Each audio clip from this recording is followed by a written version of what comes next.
montrer aujourd'hui une petite vidéo sur l'application Tesla, où il y a quelques fonctions sympas que vous connaissez peut-être déjà, mais qui maintenant sont disponibles pour la plupart sur d'autres voitures électriques, que ce soit Audi ou Peugeot.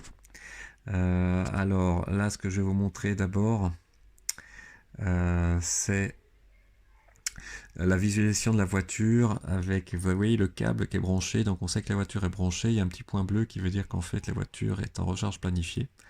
Si c'était vert, ça veut dire que la recharge serait pleine.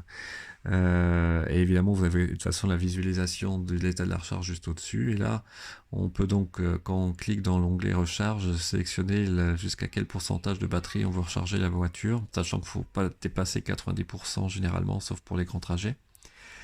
Et là, vous voyez que la décharge démarrera à 4h55 du matin. Alors, en dessous, vous avez d'autres fonctionnalités, évidemment,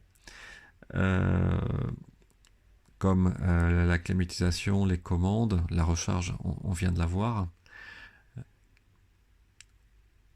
Si on clique sur commande, donc là vous avez pas mal de différents menus. Donc vous avez ventiler, c'est le premier, ça n'existait pas avant, qui permet d'ouvrir, entrebâiller les fenêtres pendant l'été pour éviter que les voitures il fasse trop chaud dedans. Donc là, ce que je suis en train de faire. Et donc si vous voyez qu'il y avait l'onglet fermé disponible, c'est-à-dire que en fait vos fenêtres sont pas complètement fermées, donc ça permet aussi de vérifier à distance. Par contre, quand vous verrouillez la voiture, je pense pas que ça ferme automatiquement les fenêtres, donc il faut regarder dans ce menu, vérifier dans ce menu. Vous pouvez déverrouiller, vous pouvez aussi utiliser le mode sentinelle, etc. ou le mode voiturier quand votre voiture va au garage.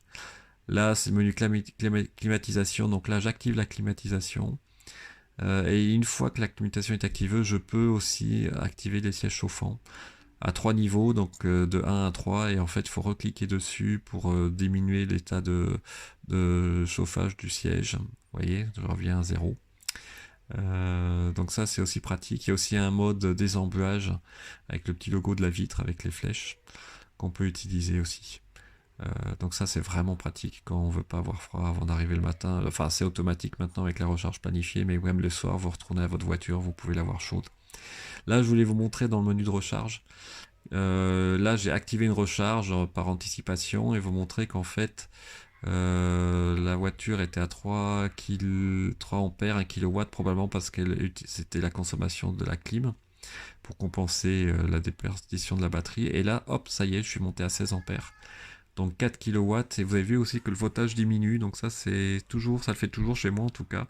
Il y a 238 volts par défaut, et quand on met l'ampérage, ça diminue jusqu'à 220-218 volts si on monte à 32 ampères.